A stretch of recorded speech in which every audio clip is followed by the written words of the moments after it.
What is going on, guys? As you can see, I'm kind of underneath the vehicle here. This vehicle happens to be my Suburban 2003 Chevy Suburban 2500. It's a 6-liter engine, and the reason why I'm stuck under here, just kidding, I'm not stuck. The reason why I am under here is because I had to replace my O2 sensors and decided I wanted to show you guys how to do it. I'm kind of fortunate, at least on this vehicle, the O2 sensors are pretty easy to get to. If it wasn't for this massive leak that this vehicle has, I could roll around this whole floor, but it has a massive leak right now. I think it's coming from the rear main seal, which we will be taking care of later. I plan on buying a vehicle here pretty soon. Hopefully I'll be able to do that in, I guess, a couple more weeks or something like that. And once that happens, I'll be able to stop using the Suburban and be able to fix the leak and everything. So anyways, what I want to show you guys here is, all right, on this is the driver's side oxygen sensor, and as you can see, the sensor is right there. I want to be careful because the Suburban was on for a little bit. I had to jump off another vehicle, and then there you go, focus. And then you can see the harness that goes up, and I can't really see where it plugs into because the light, I can't see it, but there you go. There, you can see where it plugs up. So what we're gonna end up doing is unplug it from the harness. We have different tools that I could use to take it loose. I'm gonna show you guys in a little bit what we have. And then when we install the new one, it actually comes with some anti-seize, so we're gonna go ahead and actually use that, just like you would on some spark plugs or anything like that.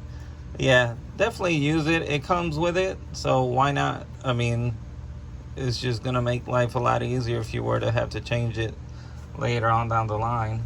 But yeah, let's get started. Actually, let me show you the tools that I have.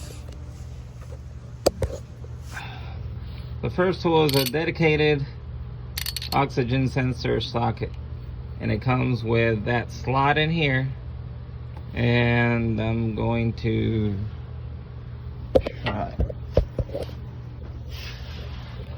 try to show you guys why it comes with that slot. I'm doing this with one hand and I can't. There. Try a different approach. No. Try holding the phone with a different hand.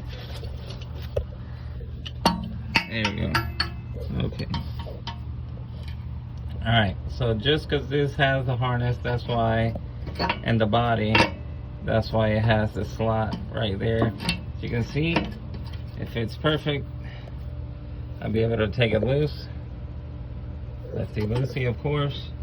Let's see if it comes out with any struggles. Nope, she's tight. She's definitely tight. So I'm gonna go ahead and break it loose. I'm probably gonna unplug it here from the plug right there, take it loose, and we're gonna go ahead and install the new one. Like I said, put the anti-seize on and move to the other side and see how much more difficult that one is, because this one's very simple. It's super accessible, so stay tuned. Alright guys, so I went ahead and unplugged it, so you guys can see, and I broke it loose. Once you break it loose, it's super easy to take off. They just come right off, pretty much. Just unscrew it, obviously. But the only thing that's sometimes a pain is the little harness that comes with it, because it just, you have to keep turning it also and whatever, but it's pretty easy. Take it loose, that's it, take it off. Yeah. is probably the original one. I'm not sure, but this one seems like to me. It has been, we read the codes and we read the misfires, active misfires, like while the truck was running, and they're pretty bad. So needless to say, yeah, this is apparently one of the causes as why like it was running so bad. So when it read the code, it said that pretty much all 4 of them were bad, but the 2 front ones are the most important ones, at least on this vehicle, as far as I'm told. That's what I was told. So I'm gonna go ahead and replace the 2 front ones and see how it acts after that. So let's go ahead and install it. All right, so we are gonna go ahead and apply some anti-seize to the threads. It's kind of hard to see.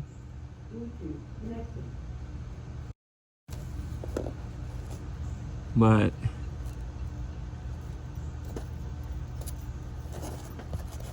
I didn't have a rag under here.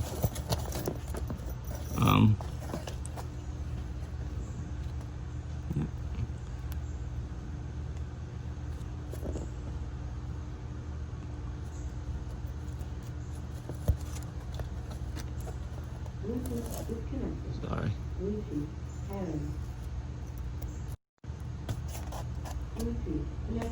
I don't have a rag. It's everywhere. Alright, so went ahead and applied anti-seize on the threads. I kind of butchered it a little bit because I'm doing it with one hand and trying to record with the other and all this other stuff. I think I should have just cut 2 and done it off camera, but that's pretty much all I'm gonna put on.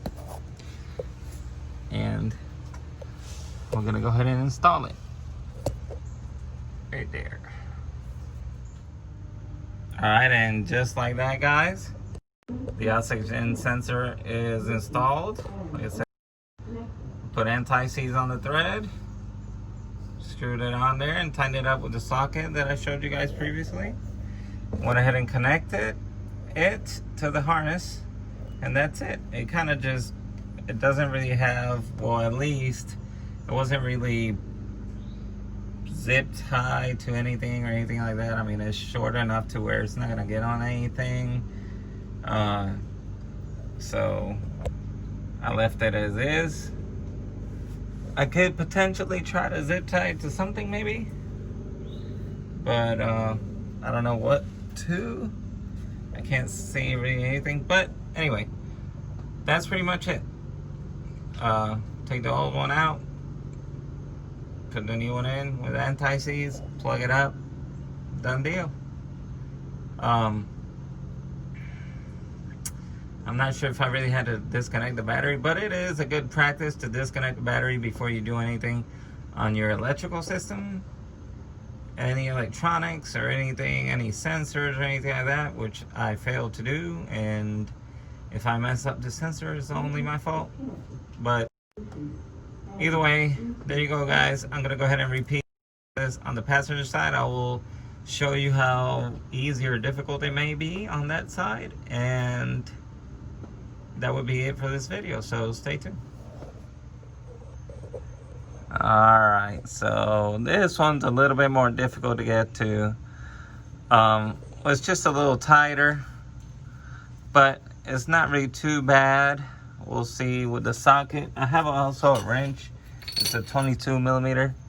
So, but shoot, I think we're gonna end up having to use a wrench because the socket is pretty long. I do have another socket.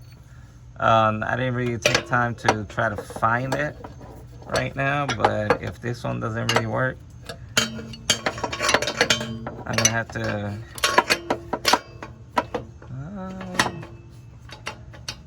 we might unlock.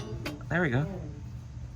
I was able to put it in there, but I can't really move it, so I'm just gonna have to go ahead and put a wrench on it instead of this socket. If I had a socket, the socket actually is about that short, and it comes out to the side, and you put the it has a square drive on the outside instead of up here. So therefore it's just, it allows a different position for you to be able to get it. And being that it's a lot shorter, it's probably easier for certain situations like this one. This time I'm just gonna use a 22 millimeter wrench and put it on there. Just take it loose just like any other bolt. You could actually take the harness loose and run the square drive, not the square drive, but the box end of the wrench all the way down, so you have more grip, I guess you could say, and be able to grip on it a lot better and go ahead and tighten it in. So either way, I mean, stuff like this, mechanic work, I tell everybody, I mean, it's just, you can make up a lot of stuff on how to, you know, how to do it, just different ways. There's just no one perfect way of how to do anything. So either way, let's go ahead and get that wrench. I don't even know where this harness terminates. Actually, it's under there somewhere. I kind of feel it. That one's a little bit more difficult to get to, but we're gonna go ahead and take it loose, take the harness loose, install the new one, and we are done. I guess we'll see tomorrow if the truck behaves itself and stops sputtering and doing all this crazy stuff that it's been doing. So stay tuned. All right, guys, after more investigation, I actually found the harness to loop out of the chassis, right outside of the chassis, and it's right there. So it was actually pretty easy. I was in here trying to follow the wire, the cable, or whatever, the wires, and I was like, well, what in the world, it goes under the body or something like that, and I didn't realize it's just right here. So this actually turned out to be very simple. It looks to me like they've messed with the O2 sensors before. This little thing had like a little pin that goes through that hole, and now it's missing, like it's dangling and missing, and nothing is where it used to be, I guess. So they might have changed them before, but we're having to change them again. I don't know if it's just the engine is kind of worn out or something. Not sure what's going on with that, but I'm gonna go ahead and unplug that sensor from there. There's always one that wants to be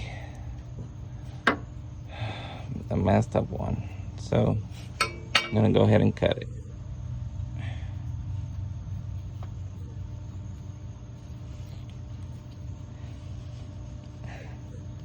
Well, if I can, if this thing will cut, there we go. I can pull it out from the top or something.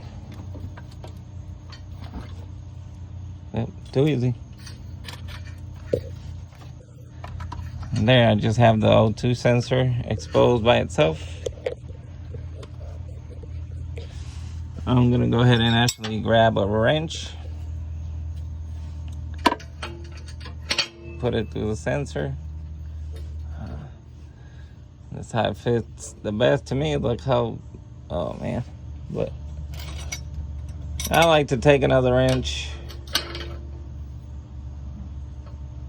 for extra just leverage. Boom. That one was actually fairly easy. It wasn't really tight. I know the wrench is kind of long too, but CO2 sensors tend to kind of like, as soon as they come loose, they come out pretty quick. They're just loose. It's not like a bolt. It sometimes stays tight for a while. But yeah, there goes oxygen sensor number 2. See if you guys can see that. Pretty worn out. Yeah, definitely time for a new one. So, as we did before, anti-seize, install, plug, and we're actually done for now. So let's do it. All right, and just like that, guys, oxygen sensor 2, passenger side, it is done and connected. So that's it for today. I hope you enjoyed the video. Stay tuned for more. Thank you for the support. Subscribe, comment, like. like, whatever you want to do. Appreciate everything. Stay tuned for the next one. God bless.